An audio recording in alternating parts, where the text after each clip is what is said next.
On est live. Bonjour à tous et à toutes. Merci d'être présents ce matin pour ce webinaire où nous allons donc discuter sur tout ce qui est la pression piézo-résistive dans tous ses états, donc que ce soit statique ou dynamique. Donc aujourd'hui, je suis accompagné donc de deux intervenants, donc Philippe de Cordemoy, business développeur, Bonjour à tous. et également donc de Philippe Briquet, donc, qui est responsable des ventes aéronautiques, défense et espace chez PCB Piézotronics. Bonjour à tous. Et moi-même, donc Colin Dizès, chargé de marketing digital au sein de PCB Piézotronics. Donc rapidement, donc PCB Piézotronics, donc on a été racheté donc par Amphenol en 2021. Donc Amphenol rapidement, donc c'est 80 000 employés dans le monde. Ce sont des producteurs mondiaux de connecteurs, capteurs et câbles de haute technologie. Concernant PCB Piézotronics, l'entreprise dans le monde, donc ça a été fondé en 1967 aux États-Unis, et donc nous développons et fabriquons donc dans nos propres usines des solutions de mesure de grandeur physique. Et concernant donc notre filiale en France, PCB Piézotronics SA, donc on est la seule filiale française. On a été créé donc en 2020, on est 17 salariés, et l'année dernière donc nous avons fait 9,5 millions de chiffre d'affaires. Donc rapidement, pour les solutions, donc nous avons trois principales technologies. Donc on a la technologie piézoélectrique, donc qui est l'élément sensible à matériaux piézoélectriques ou ferroélectriques. Également la technologie piézorésistive, donc qui est l'élément sensible dit MEMS, un composant à silicium micro-usiné assemblé en pont de Weston. Et enfin, la technologie piézorésistive, c'est sur laquelle on va aborder donc, notamment aujourd'hui. Et la technologie capacitive, donc, qui est pareil, un élément sensible MEMS, à composant silicium micro-usiné capacitif, par contre intégré sur un circuit électrique. Et autre solution, à part les capteurs, nous avons également donc, des excitateurs, donc des marteaux d'impact, des pots vibrants, donc après électronique, câbles, et également donc, des solutions d'étalonnage. Donc maintenant, je vais laisser la main à Philippe de Cordemoy. Philippe, c'est à toi. Rebonjour à tous. Alors pourquoi nous faisons une présentation aujourd'hui sur les capteurs de pression piézorésistif de la gamme Andefco? Parce que suite au rachat d'Andefco par la société PCB en 2019, nous avons transféré la production finale de nos capteurs de Californie vers la Caroline du Nord. Et malheureusement, ce transfert de production est arrivé à un moment qui était un petit peu compliqué au niveau mondial avec le Covid.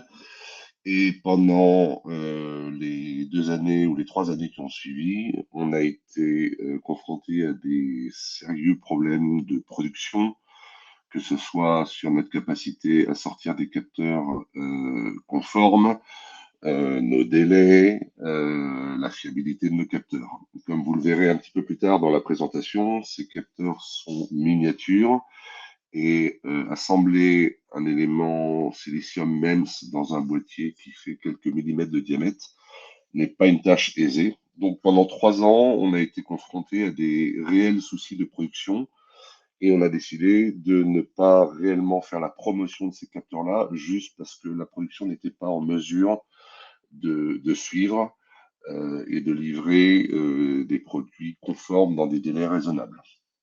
Donc 3 ans à attendre la lumière au bout du tunnel, ce qui est un petit peu la raison du choix de cette diapositive. La bonne nouvelle, c'est que nous sommes désormais en 2023 et qu'en 2023, la situation est nettement plus favorable. Nous avons résolu tous nos problèmes de production, que ce soit la montée en compétence des opérateurs. Nous avons résolu les problèmes de supply chain pour approvisionner les différents composants nécessaires à la réalisation de ces capteurs de pression. Et on est désormais en mesure de réoffrir cette gamme avec un niveau de qualité qui est celui que vous attendez de nos produits et surtout dans des délais qui sont des délais intéressants par rapport à ce que propose le marché aujourd'hui. Et donc, on a décidé de refaire un webinar pour réintroduire notre gamme de capteurs de pression piézorésistifs, puisqu'on est désormais en mesure de vous la proposer dans des conditions décentes. Pourquoi on n'est pas encore sur le plein soleil? Parce qu'on a d'autres modèles qui arriveront un petit peu plus tard pour compléter cette gamme. Mais on est déjà en mesure sur 7-8 modèles d'avoir une fourniture de qualité. Alors, de quoi parle-t-on quand on parle de notre gamme de capteurs de pression piézorésistifs? Comme l'a dit Colin, nous utilisons un élément sensible en silicium micro-usiné qui est fabriqué dans notre propre usine en Californie. Et l'utilisation de ce silicium permet, entre autres, d'avoir des fréquences de résonance très élevées. Et alors pourquoi est-ce que d'avoir une fréquence de résonance très élevée est important? Parce que c'est cette fréquence de résonance qui va déterminer le temps de réponse du capteur. Pour vous donner un ordre de grandeur, si on a une fréquence de résonance de 500 kHz, on aura un temps de réponse qui sera de l'ordre de 2,5 microsecondes. Donc le silicium permet de faire un capteur qui a la capacité de faire de la mesure extrêmement dynamique, et la conception en pont de Weston permet également de faire de la mesure de pression statique.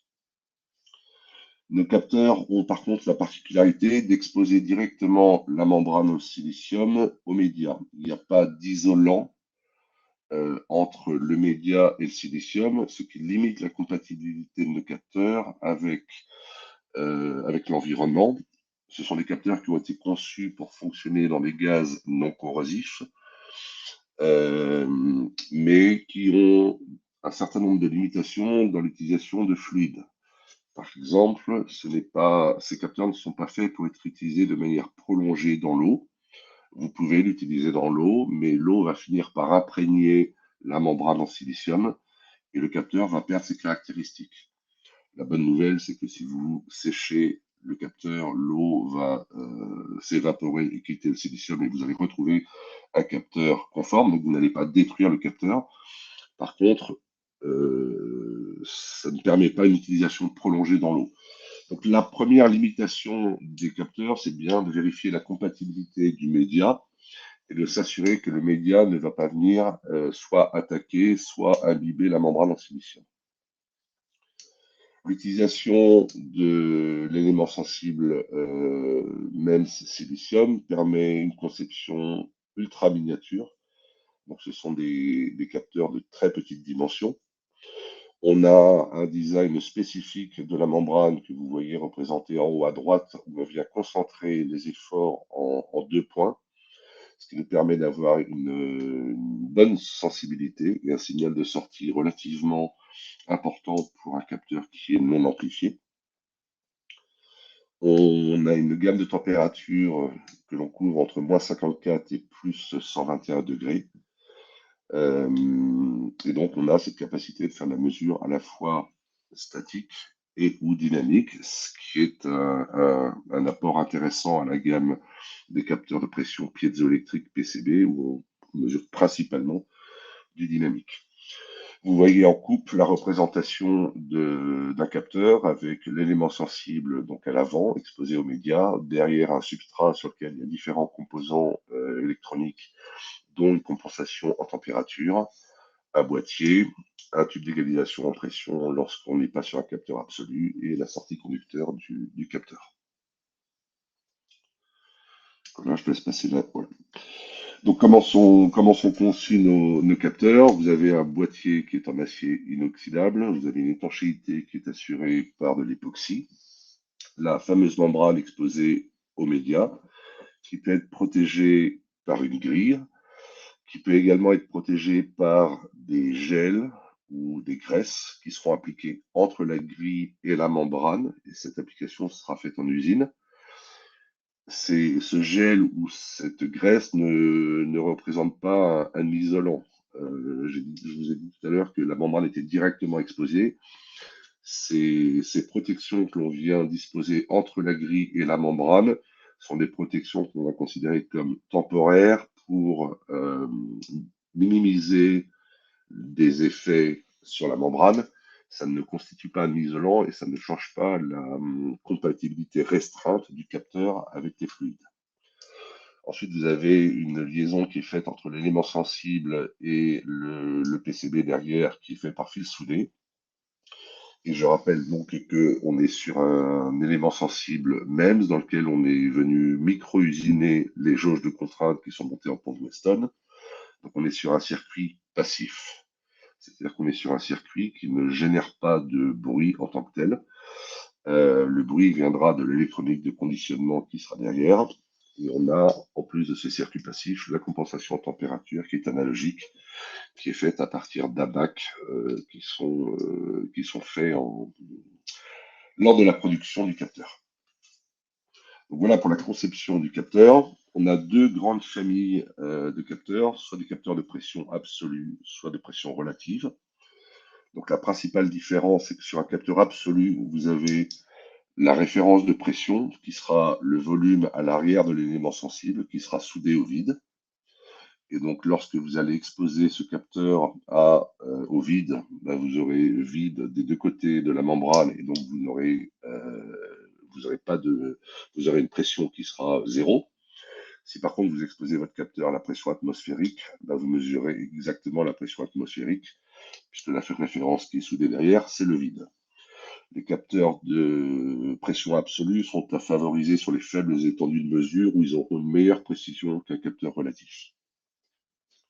Deuxième famille de capteurs, donc les capteurs de pression relatifs, où là vous avez soit un tube, soit un orifice qui va venir prendre une pression de référence. Donc cette pression de référence, par défaut, on va dire, c'est la pression atmosphérique.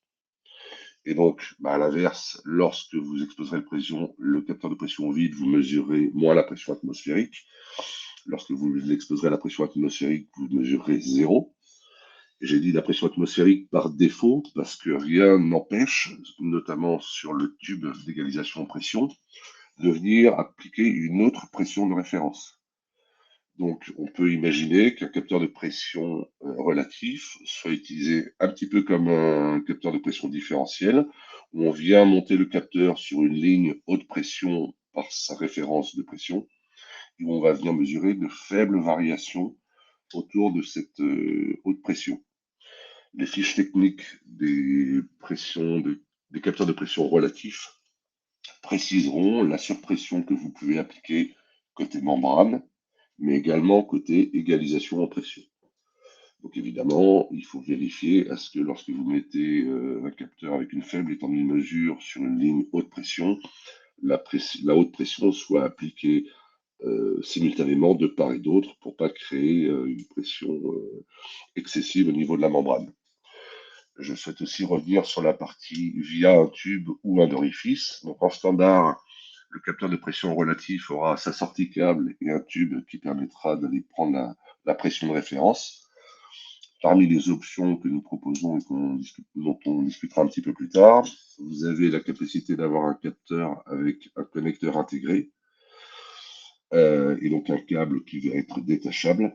Dans ces cas-là, pour pouvoir faciliter le montage du câble sur le connecteur, on enlève le tube qui sert de référence de pression et l'égalisation en pression se fait par un orifice qui est monté au niveau du connecteur. Donc c'est pas parce que vous voyez un capteur qui n'a pas de tube d'égalisation en pression que c'est nécessairement un capteur absolu. Évidemment, tous les capteurs absolus sont sans tube d'égalisation en pression, mais vous pouvez avoir des capteurs de pression relatifs avec connecteur intégré où l'égalisation en pression ne se fera pas par un tube, mais par un orifice situé sur le côté du connecteur. Il faudra évidemment faire attention au moment du montage pour vérifier que ce trou d'égalisation en pression se retrouve bien exposé à la pression de référence que vous souhaitez et que dans votre montage, il ne se retrouve pas obstrué par quelque chose qui empêcherait la pression de référence. Chacun de nos capteurs est livré avec un rapport d'étalonnage. Donc là, vous avez un exemple où vous voyez que pour chaque capteur, nous allons mesurer la non-linéarité, la dérive de 0 en fonction de la température, la dérive de sensibilité en fonction de la température. Sur ce capteur, vous trouverez la notion de full scale output, qui est en fait le signal de sortie à la dynamique initiale du capteur. C'est-à-dire que, par exemple, pour un 5 PSI, vous allez avoir une sensibilité et vous allez avoir 300 millivolts, par exemple, de sortie pleine échelle à 5 PSI. La première chose à réaliser, c'est que comme on est sur un capteur piézoresistif type Weston, cette sensibilité est ratiométrique, c'est-à-dire qu'elle est fonction de l'alimentation. Vous n'aurez pas la même sensibilité si vous alimentez votre capteur en 5 ou en 10 volts. Vous aurez en gros la moitié de la sensibilité si vous l'alimentez en 5 volts par rapport à une alimentation en 10 volts. Il est toutefois recommandé, parce que la règle n'est pas exacte, si vous savez que vous allez utiliser votre capteur principalement en 5 volts, de demander un étalonnage sous 5 volts et non pas sous 10 volts pour avoir la sensibilité exacte à la tension d'alimentation que vous utiliserez. Précision aussi, la FSO ou Full Scale Output n'est pas la tension maximale de sortie du capteur. C'est la tension à la gamme initiale du capteur. Ce que l'on va dire par là, c'est qu'un capteur 5 PSI va pouvoir mesurer évidemment moins que 5 PSI, mais également plus que 5 PSI. Et c'est une des caractéristiques des capteurs de pression piézoresistifs dans l'EFCO, c'est que la plupart de ces capteurs sont testés en linéarité à 3 fois leur étendue de mesure. Donc là, je ne sais pas si tu peux montrer ça avec une souris ou en surlignant, mais vous voyez que dans le rapport, il y a marqué 0 shift, donc dérive de 0 après 3 fois la pleine échelle. Donc nos capteurs sont conçus et testés jusqu'à 2 fois et demi ou 3 fois, en fonction des étendues de mesure, leur pleine échelle initiale. Et ça, c'est important parce que même si la linéarité à 3 fois l'étendue de mesure initiale n'est pas aussi bonne que la linéarité à l'étendue de mesure d'origine, ça permet d'utiliser nos capteurs à des niveaux plus élevés que ce qui était prévu. Donc ça, c'est très important lorsqu'on a des applications, on ne sait pas exactement la pression qui va résulter, la pression qu'on va avoir dans notre essai. Donc ça vous laisse une marge de manœuvre. Ça garantit aussi un capteur plus robuste, parce que vous pouvez dépasser l'étendue de mesure initiale. Et ça vous permet aussi, dans certains cas, de privilégier la signal de sortie par rapport à la linéarité. Donc chaque capteur individuellement sera livré avec ce genre de rapport d'étalonnage qui précisera toutes les valeurs propres au numéro de série qui est livré.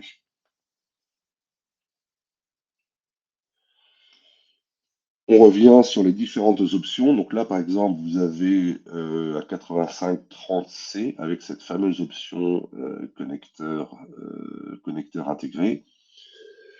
Donc, parmi les options que nous proposons, on a la possibilité de mettre un gel qui va améliorer la résistance à l'eau et à l'humidité. Donc, améliorer la résistance est important, encore une fois, ça ne le rend pas compatible, ça va retarder le phénomène, mais typiquement dans les environnements humides, pour prolonger la durée de vie ou la durée d'utilisation du capteur, on peut venir mettre ce gel entre la grille et la membrane. On a de la même façon une graisse noire, parce que parce que le silicium va être sensible à la lumière. Et dans des applications où vous avez des explosions et où, avant l'onde de pression, vous allez avoir la lumière qui va impacter la membrane, on rend le capteur aveugle par l'utilisation de cette graisse noire et on garantit que le capteur ne voit pas le flash lumineux, mais qu'il mesurera bien la pression qui arrivera après.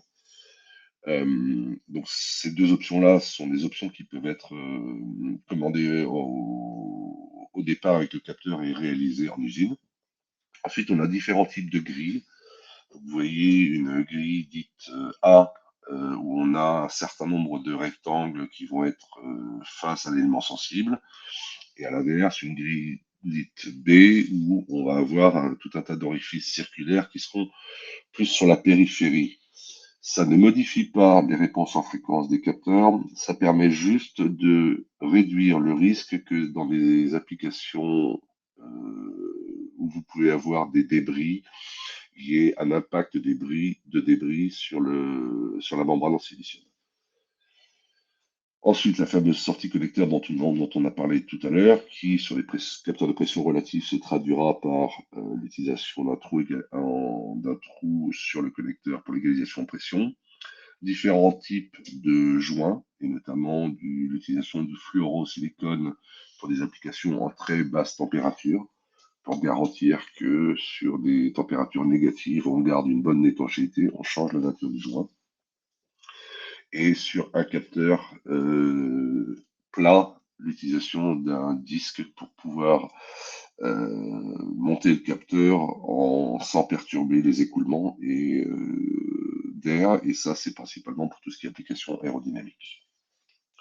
Donc voilà les différentes options. On peut combiner ces options. Vous voyez dans le descriptif relatif au 8530C qu'on peut avoir à la fois de la graisse noire et une grille A, ou de la graisse noire et une grille B. On pourrait là avoir différentes combinaisons. Il faut pour chaque capteur définir exactement quelles sont les options qui sont intéressantes, et implémenter ça dans un numéro de modèle particulier.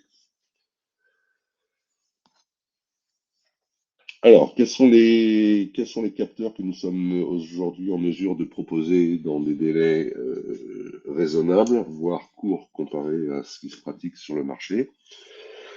Sur notre gamme de pression absolue, nous avons 3 modèles qui existent chacun dans différentes étendues de mesure. Donc le 8515C, qui est un capteur plat. Vous voyez que son épaisseur, c'est 0,8 mm, un diamètre de 6,6 mm.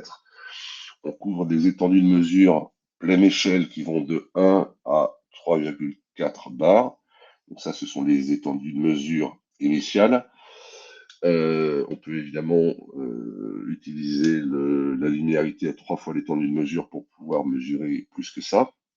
On a des fréquences de résonance qui sont élevées, une masse extrêmement faible. C'est typiquement un capteur qui est utilisé soit pour des mesures de type aérodynamique, soit des mesures dans des encombrements où on n'a pas la place, où on n'a pas la hauteur pour pouvoir venir positionner un capteur qui serait de type cylindrique et qui nécessiterait plus de volume pour pouvoir mettre la membrane en contact avec ce que l'on souhaite mesurer. Le 8530C, donc là on est sur des gammes de mesure de 1 à 7 bars. Fréquence de résonance 500 kHz, donc c'est typiquement l'exemple que je prenais tout à l'heure sur un capteur qui aura un temps de réponse de l'ordre de 2,5 microsecondes. J'ai oublié de préciser, mais ça l'est ici, le fait que, parce que l'on utilise du silicium et que ce sont des dimensions d'éléments sensibles extrêmement faibles et que le silicium est un matériau très rigide, ces capteurs ont comme caractéristique d'avoir une très faible sensibilité à l'accélération et au choc. Donc, malgré le côté miniature de ces capteurs, ils sont capables d'être utilisés dans des environnements très sévères, et surtout, l'influence de l'accélération sera très faible. Et donc là, c'est précisé sur ce capteur-là, on voit que on a une influence des vibrations qui se traduit en 0,00015 PSI par G. Donc, ce sont des capteurs qui vont mesurer la pression, même si vous avez un fort contenu d'accélération, de vibration ou de choc dans votre application. Le capteur mesurera principalement la pression, ce qui est ce que vous cherchez, et l'influence de l'accélération, de la vibration ou du choc sur le capteur sera minimale. Et enfin, le 8530B pour des étendues de mesure plus élevées. Là, on est de 13 à 137 bars. Ce sont toujours les étendues de mesure initiales, avec une fréquence de résonance supérieure à 1000 kHz et une faible influence vibration. J'en ai parlé sur les utilisations de gel. Les capteurs qui sont conçus pour les explosions, on spécifie aussi, en plus de la sensibilité à la vibration, la sensibilité aux flashs lumineux, suivant une norme ISO qui parle de l'influence de la lumière sur le MEMS. Donc voilà pour notre gamme de pression absolue. Nous avons ensuite la gamme de pression relative avec le premier capteur qui s'appelle le 8507C, capteur de très petite dimension. Vous voyez que le diamètre fait 2,3 mm. La photo est mal prise. Ce que vous voyez en bas du capteur, c'est le tube d'égalisation en pression. Le câble a été coupé, mais il y a en plus évidemment le câble de sortie. Faible étendue de mesure de 0,07 à 1 bar. Donc important, on a avec ce capteur la capacité de mesurer, enfin d'avoir une pleine échelle extrêmement faible. Donc on commence avec un capteur qui a 0,07 bar de pleine échelle et qui sortira 300 millivolts pour 0,07 bar, ce qui vous permet d'aller chercher une résolution sur des très faibles variations de pression qui est assez unique. Ensuite, le 8510C sur la gamme 1 à 7 bars avec un pas de montage 1032. On continue avec le 8510B de 13 à 137 et enfin le 8511 où on monte à 1300 bars. On est toujours sur la gamme de mesure initiale. La linéarité sur ces capteurs-là est garantie jusqu'à 2 fois et demi l'étendue de mesure et non pas 3. Mais bon, à 1300 bars, on commence à avoir des capteurs qui vont mesurer des phénomènes assez violents. On notera que sur le 8511, on a une grille spécifique qui n'est ni la grille A dont je vous ai parlé tout à l'heure, ni la grille B, mais une grille dite en étoile, où on vient réellement minimiser l'orifice qui fait face à l'élément sensible, puisque ces capteurs-là sont principalement utilisés dans des applications militaires avec des fortes variations de pression où il peut y avoir d'autres choses qui volent que l'onde de pression. Ce capteur est garanti pour tenir 20 000 G en choc. Donc voilà pour la gamme qui est disponible aujourd'hui. Voilà, je te laisse passer à la diapo suivante. Avant de laisser la parole à Philippe qui va vous détailler 3 applications un petit peu spécifiques que l'on a choisi de vous présenter aujourd'hui. Rapidement, 6 applications dans lesquelles on a utilisé des capteurs de pression piézorésistifs. Dans le domaine du ferroviaire, des études de surpression dues à l'entrée dans un tunnel ou le croisement de 2 trains sur les vitrages pour vérifier que chaque fois qu'on rentre dans un tunnel, le vitrage fournit l'amortissement nécessaire pour la protection des passagers, mais également l'étude des ondes de pression dans les dits tunnels. Et c'est typiquement une application où on utilisait le gel pour que une éventuelle humidité ne vienne pas détériorer la mesure.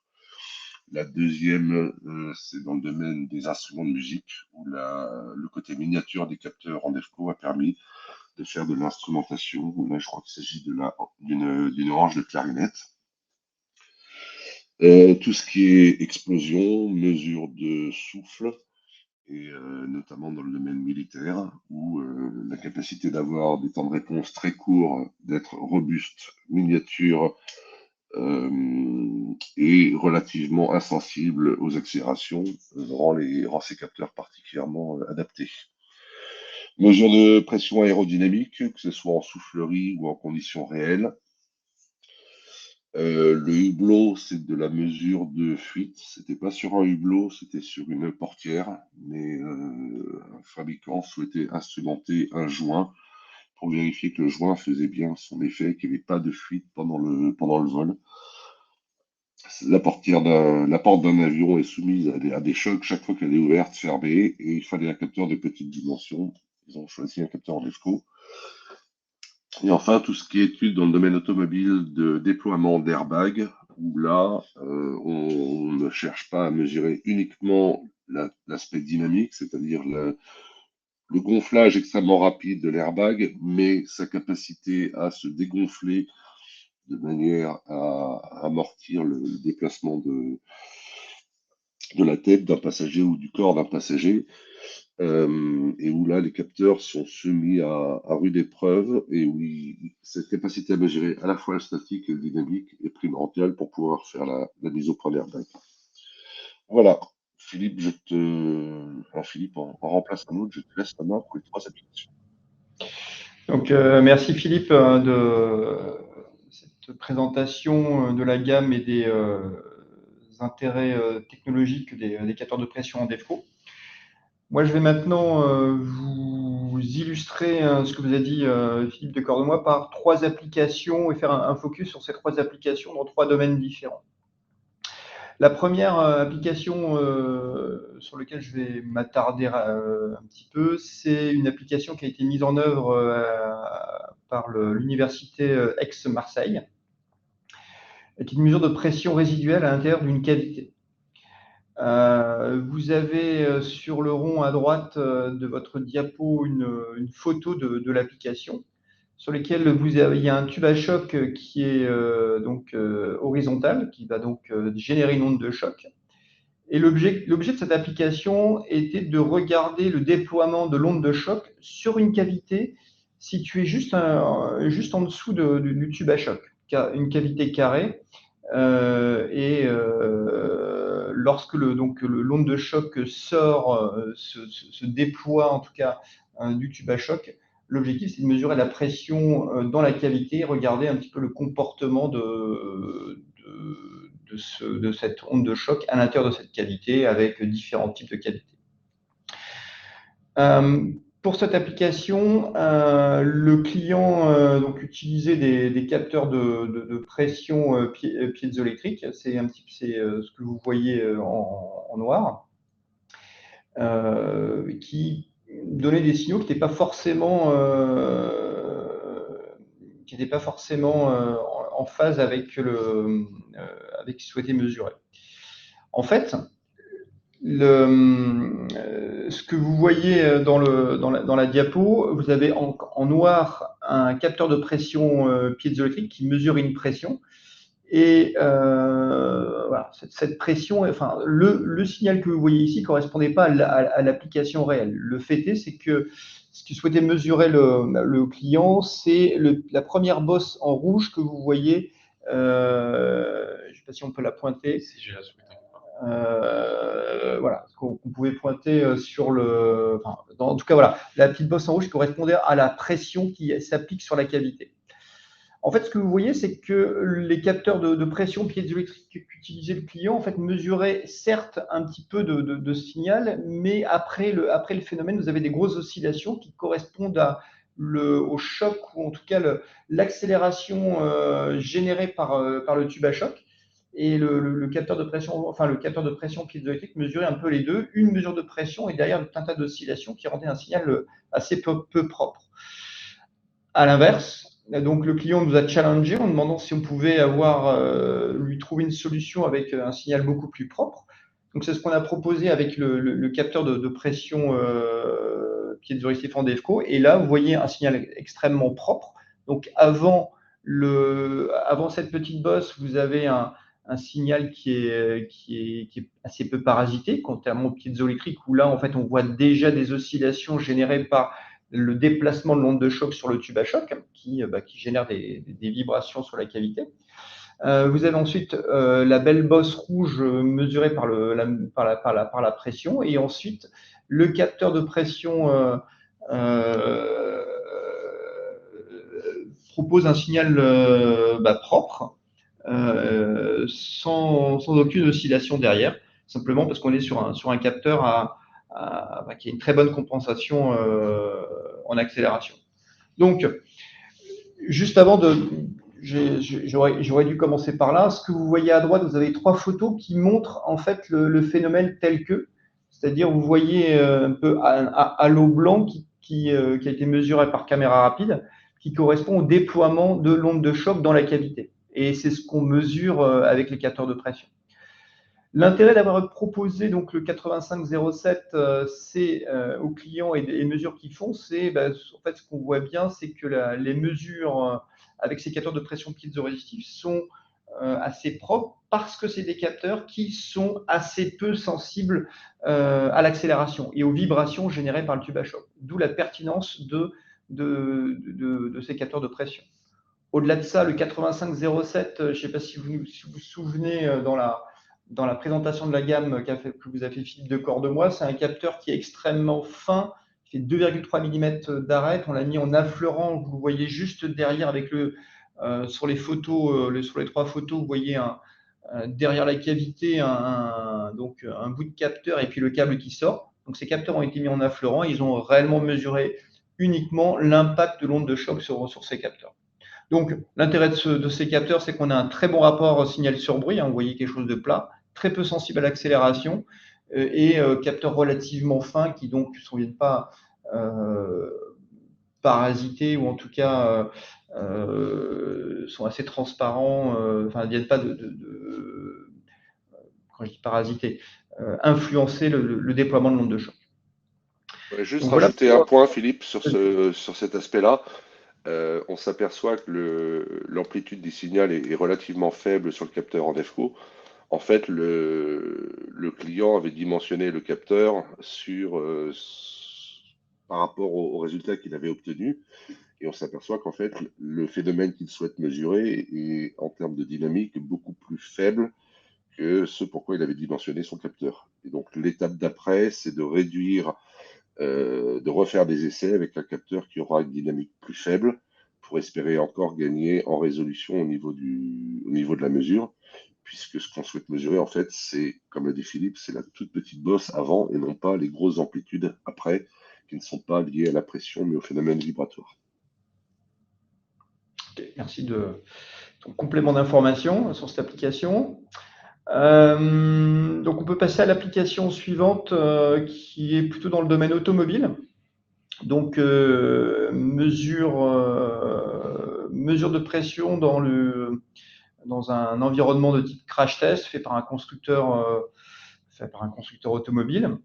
Et dans cette application, le fabricant souhaite mesurer des variations de pression dans la portière suite à un impact, comme vous pouvez le voir sur la photo présentée dans la diapositive. Donc pour cette application, on a proposé le 8510B, qui ont donné des résultats plutôt satisfaisants pour différentes raisons, différents critères de sélection de ce capteur ont été les suivants. C'est comme pour l'application précédente, les capteurs proposés sont les capteurs piézoréactifs qui sont très faiblement sensibles à l'accélération. On l'a vu tout à l'heure dans le signal, donc la vibration générée par un tube à choc. Mais là, c'est plutôt la vibration, en tout cas le choc généré par l'impact durant le crash test. Donc le 8510B a une particulièrement bonne tenue à l'accélération, puisque sa sensibilité est de 2-10-4 PSI par G, relativement faible. Il a une bonne tenue en choc, donc puisqu'il est capable de tenir 20 000 G 100 microsecondes. D'autre part, on est sur un capteur qui est de taille relativement petite, une miniature ou en tout cas relativement faible taille et 2,3 grammes, ce qui permet de le positionner, ou en tout cas d'en positionner quelques-uns dans la portière et mesurer la surpression générée par le choc et tout ce qui est déploiement d'airbag généré par l'impact durant le crash test. Donc là, encore une fois, on est sur un environnement sévère. On veut mesurer une pression qui est scalée, mais les conditions environnementales qui sont choc, vibration dans ce cas-là, sont relativement sévères. Et si l'intérêt de cette techno que l'on propose avec les capteurs en DEFCO, c'est que on est sur des capteurs qui vont pouvoir s'affranchir de ces environnements sévères pour vous sortir une mesure de pression qui soit pertinente. D'où le choix de cette techno qui a plutôt aussi bien fonctionné dans cette application automobile. Donc voilà pour la deuxième application. Troisième application, on est plutôt dans le domaine de l'aéronautique. On est sur de la mesure aérodynamique en entrée de réacteur. Donc là, ce qui est intéressant hein, pour la mesure aérodynamique, c'est qu'on veut mesurer évidemment de la pression statique, mais aussi l'arrivée d'air en entrée de réacteur, donc de la pression dynamique. Le client dans cette application avait des problèmes, enfin, voulait faire des mesures de pression puisqu'il avait des problèmes de stabilité d'un avion à basse vitesse et forte incidence. Pour résoudre, ou en tout cas pour comprendre la problématique, il a fait des mesures le client a fait des mesures de pression et regarder la séparation des flux d'air engendrant la perte de portance. Pour ceci, il a fait un mapping comme vous le voyez en bas à droite sur les photos, un mapping avec les capteurs de pression, là, les 8510B, pour regarder un petit peu le comportement le comportement de pression sur les arrivées d'air, sur l'arrivée d'air moteur.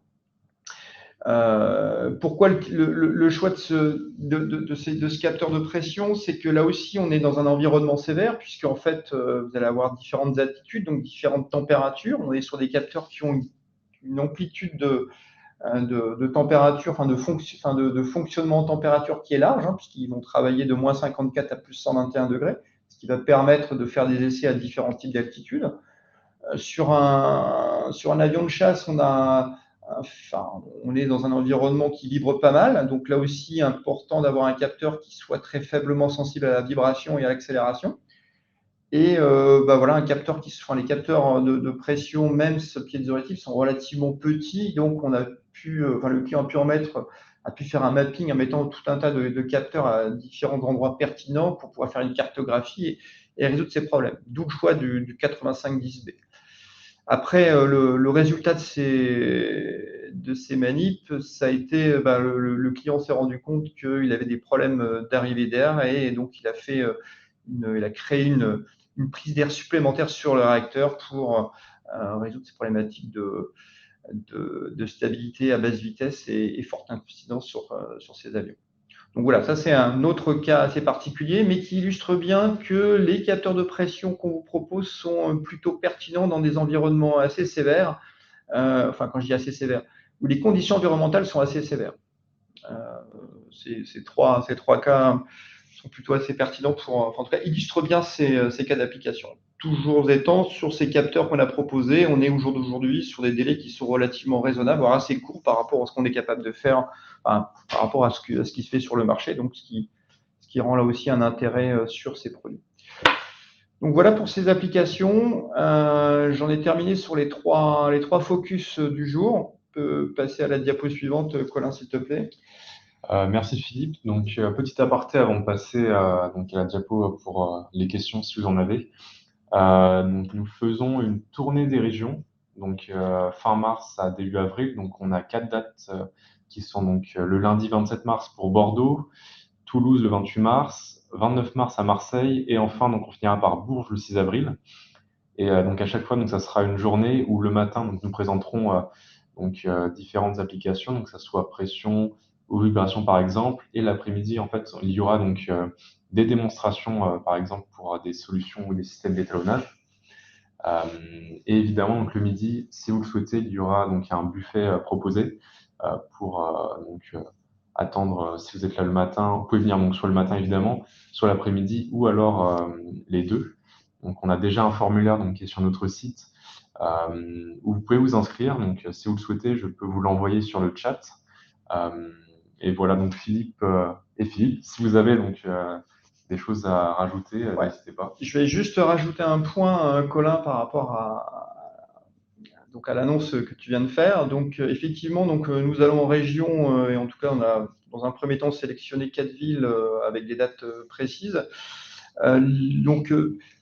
L'idée, ça va être de vous présenter de manière un peu plus approfondie sur une matinée nos solutions de capteurs de pression avec un peu de workshop, des applicatifs, peut-être plus vous détailler que ce qu'on a fait ici, les spécifications techniques de nos produits et peut-être de l'applicatif. On va aussi s'attarder dans la matinée sur les capteurs de choc en DEFCO, puisqu'on c'est des produits qu'on commercialise, qui tournent bien cette année, mais qui ont voilà, sur lesquels il y a eu des avancées technologiques faites ces dernières années qu'on voudrait vous représenter si d'aventure ça vous avait échappé. Et chaque après-midi sera consacré sur un autre thème, c'est plutôt le thème des étalonnages. Donc là, ça sera un vrai workshop sur lequel on va amener sur place des moyens d'étalonnage en vibration, en pression, en acoustique, en fonction de ce qu'on vous précisera. Et vous allez pouvoir venir voir nos systèmes fonctionner, amener, si vous voulez, des capteurs pour les étalonner. En tout cas, voir vraiment le fonctionnement de ces produits dans la vraie vie, quoi, en fait, avec des capteurs à étalonner. Donc, c'est vraiment l'objet de ces journées qu'on va passer sur les différentes villes, Bordeaux, Toulouse, Marseille et Bourges, en tout cas dans un premier temps. Merci Philippe pour cette précision.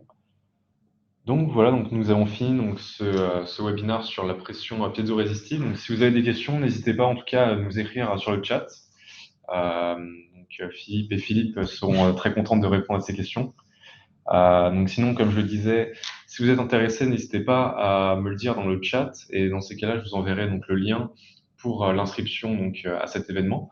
Nous avons aussi un autre webinaire donc, qui a lieu jeudi à 14 h sur cette fois-ci de la pression piézoélectrique.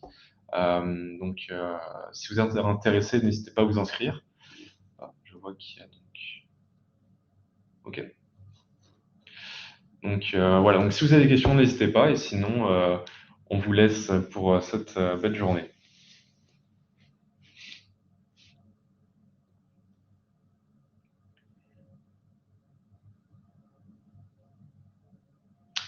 Alors Raphaël nous demande si nous serons présents au Salon Global Industrie à Lyon en mars. Donc la réponse est oui.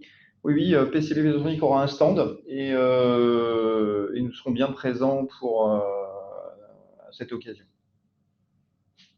Donc je pense que vous aurez un représentant de l'équipe commerciale avec l'équipe marketing. Enfin voilà, on aura une équipe complète pour pouvoir répondre à vos questions, vous présenter nos nouveautés et échanger avec vous. Si vous avez d'autres sujets d'application, n'hésitez pas, on reste à votre disposition. Ok, je pense que tout. Une dernière précision de mon côté, si les explications données ne vous ont pas convaincu et si vous souhaitez tester un de ces capteurs, n'hésitez pas à nous contacter. On est en mesure de mettre à disposition un certain nombre de capteurs pour vous permettre de réaliser des mesures dans votre environnement et voir ce que cela est susceptible de vous apporter. Ok.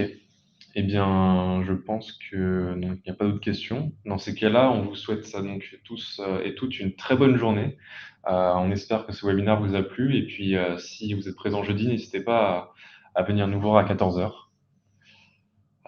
Voilà, petit mot à dire, tout est bon? Non, tout est bon. Je pense qu'il y aura un replay de ce webinaire si d'aventure il y a des, vous vouliez